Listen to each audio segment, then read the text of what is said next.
Welcome. Let's explore the open-closed principle, one of the solid principles. Its core idea: software should be open for extension but closed for modification. Add new behavior without changing tested code. Look at this AreaCalculator class. To find an area, it checks every shape type one by one: rectangle, circle, triangle. Each new shape makes the class grow wider.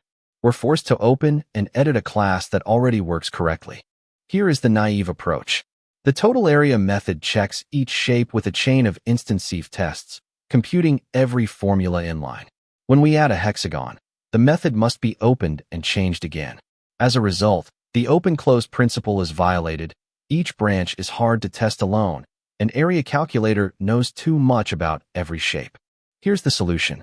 We define a stable abstraction called shape with an area method.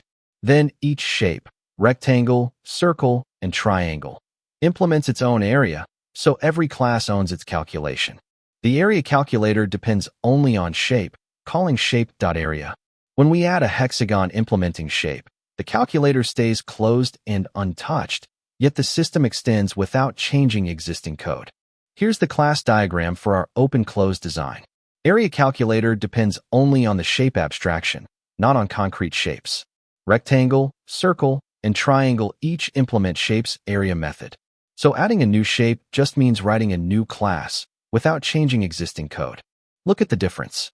Before, the client checks each type with instanceof and decides every shape's formula, so it must change whenever a new shape appears. After, each shape holds its own formula behind the shape abstraction, and the client simply calls area. The client never changes again, you only add new shapes. The open-closed principle: open for extension, closed for modification.